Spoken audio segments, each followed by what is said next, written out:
Listen to this. Honor enhances your worth. Last night I saw something from Exodus 18:21, and I wrote down here, honor is 3/4 ministry. Honor is 3/4. 75% of ministry is all about honor.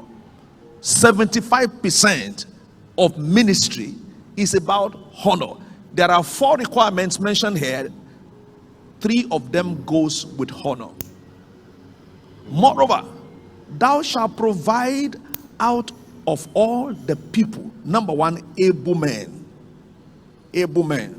ability, unction. What more?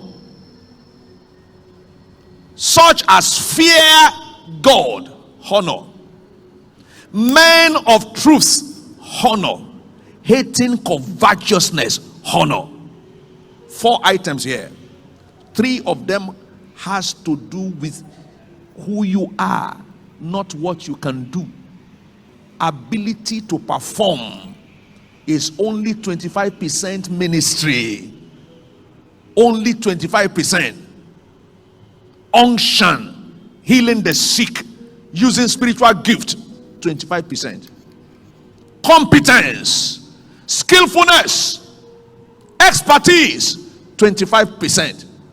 The remaining is who you are, how honorable you are living.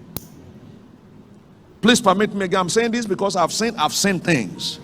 I've seen men come and go, but men of honor stand strong forever. Honor is your sustainer in ministry. I've seen ministers who we may say never performed one miracle of healing the sick, like the great sage, blessed memory, Billy Graham. I never heard that he prayed for somebody to receive healing from headache. But honor, clean hands, honor. Yea is yea, nay is nay.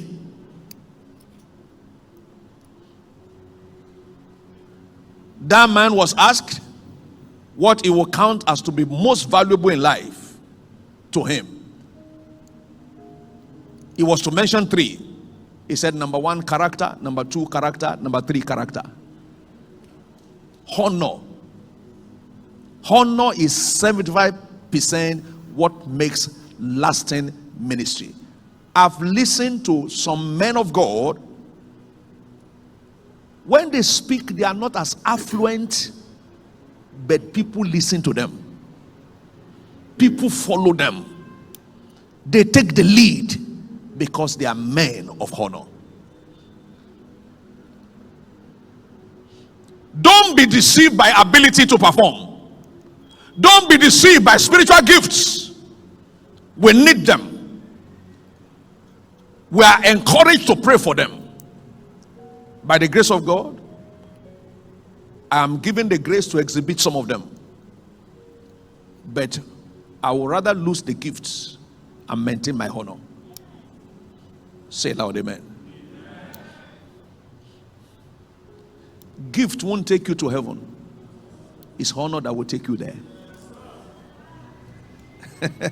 So it's an eternal requirement.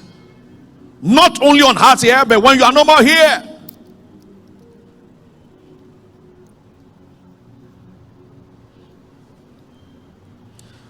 What again can we learn from here? Honor is a hidden virtue. Actually, honorable people don't announce themselves. People find them out. People find them out. People find. Honor is like a golden fish being described in water. People will find them out. People will locate him. People will identify him. Now, quickly, there is something that is being promoted today. as a substitute to integrity. They call it reputation. Reputation. And I'd like you to listen to me very carefully. Reputation is a shadow. Integrity is substance. You'll hear some people say, I don't want my reputation to be affected. What is the difference? Reputation is how you want people to see you. Integrity is who you are, day or night. Quick example, with due respect to our wonderful women. In the morning, you find women do what they call makeup. Am I right? I respect all of our wonderful women here. If you want to know the true woman's face, wait till 12 midnight. When she has cleaned up. In the morning, she covers the contour. Do the eyelashes. Real beauty is integrity. Attraction is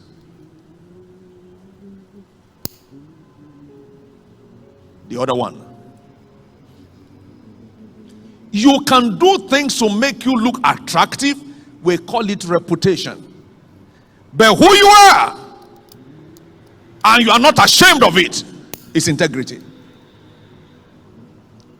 Showing who you are to people is better than people discovering who you are. Integrity does not color. Integrity does not cover. Integrity does not pretend. Oh, sorry, please. Yeah, I'm right. It is reputation that does. You color things. You want people to see something else different from who you are. Say loud, amen.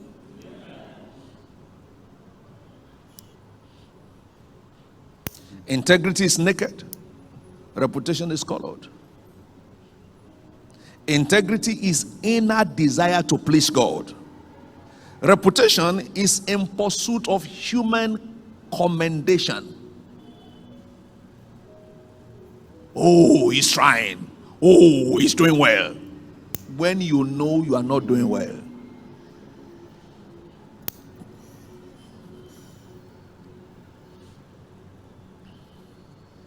Don't forget, priesthood is synonymous or recognized by honor, integrity, integrity, integrity. Say loud amen. A louder amen. But as we proceed, honor is not a gift. It has to be developed. Honor has to be developed. You don't wish to live honorably. You pay the price to live honorably. And we'll quickly look at a few of the things you need to do to develop honor. You exercise yourself in integrity. It's an exercise. Number one, honor is built by walking in the fear of God. Walking in the fear of God. Why? The eye of the Lord is everywhere. Those who fear God always fear well.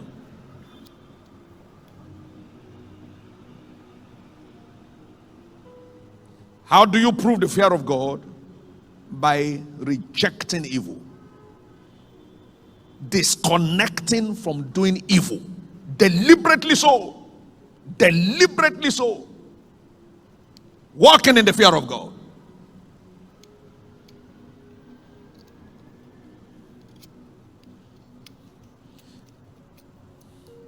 Joseph said, I feared God. He was a man of honor.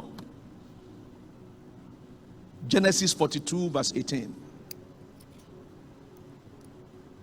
A man can fall into sin and say, but you see, I was tempted. I didn't want to, but I was tempted. and look for how to cover himself. You know, people who live in sin always have reasons to justify themselves.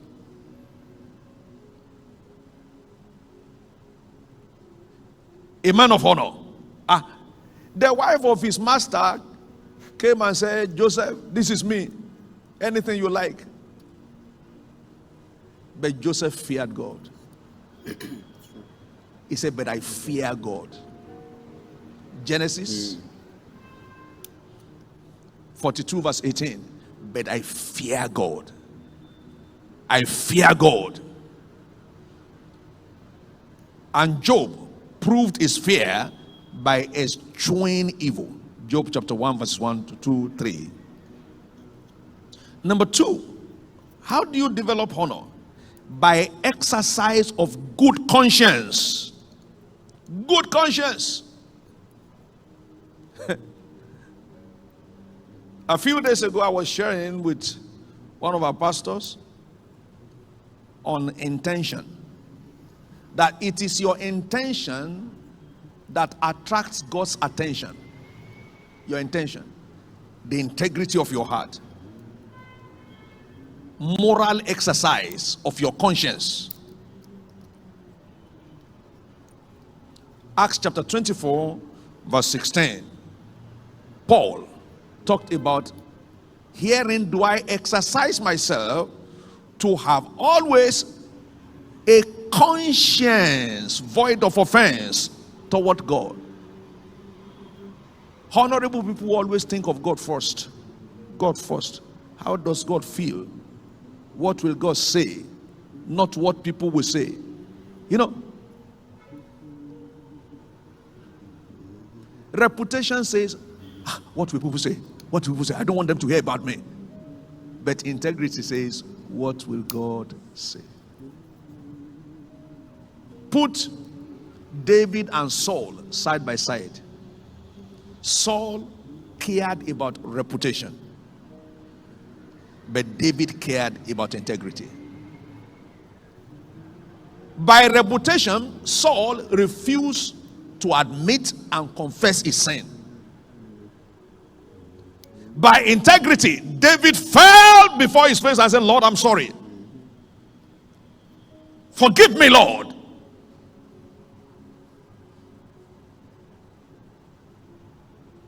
And God said, you are forgiven.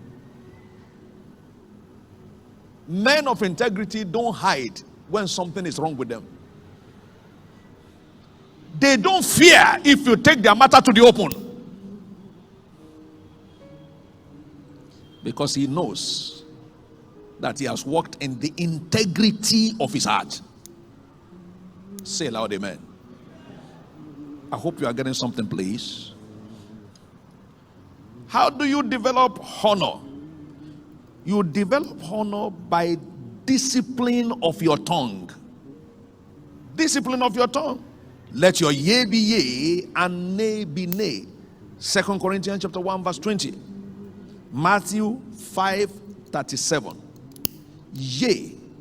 All the promise of God in him are yea. Constant. Don't color testimonies. Don't exaggerate attendance of meetings. In fact, about 5,000 people are there. And you know the seating capacity is only 1,000. Who are you trying to... You see, reputation likes to impress people. Reputation likes applause. No matter who is applauding you, if God does not approve you, you're on the ground.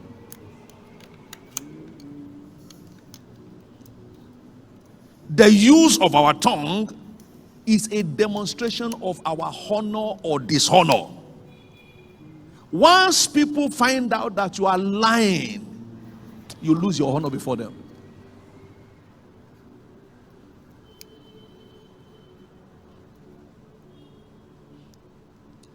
Number 4, how do you develop honor?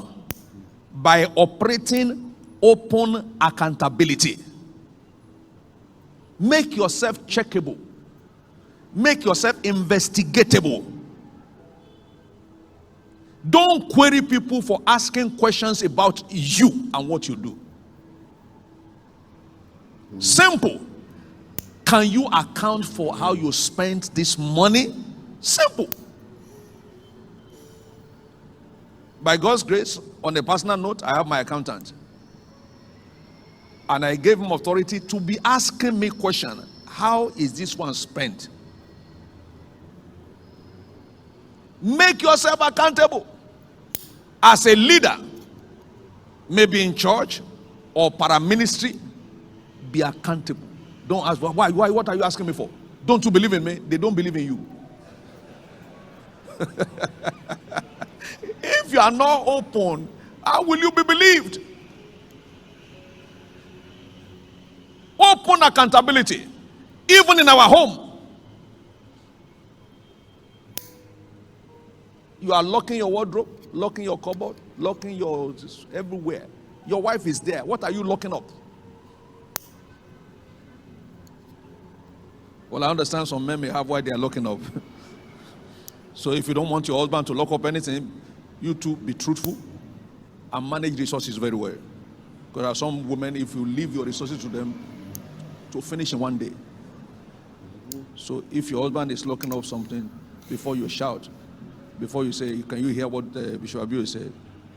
Ask yourself the question, why is my husband locking the something? Amen. I hope I've balanced it well. So that I won't, at midnight, you'll be playing the message so that your husband can hear. That you shouldn't lock up anything. He's locking it up. He's saving it. You are spending it. I hope no cause for alarm in any family. Open accountability. That's what Samuel did. As a leader, he was open to the entire nation. To the entire nation. Investigate me. Audit me. Audit me.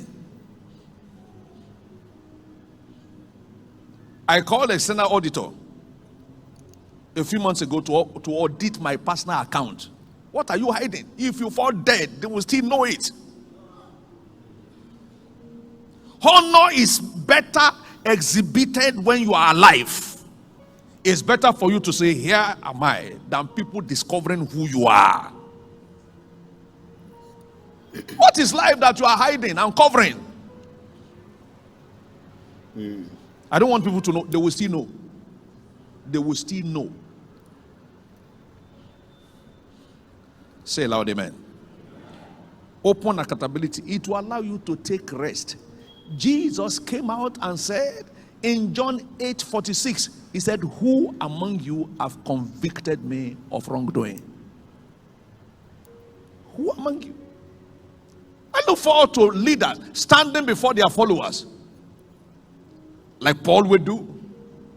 I have walked holily, unblameably before you all.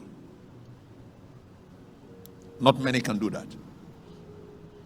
A woman whose child, whose daughter you impregnated, will raise her hand. You'll be begging her not to speak. Say, how will I not speak? Look at how he has destroyed my daughter's life. Things happening today. People don't see ministry any longer as a call to honor. They live so carelessly.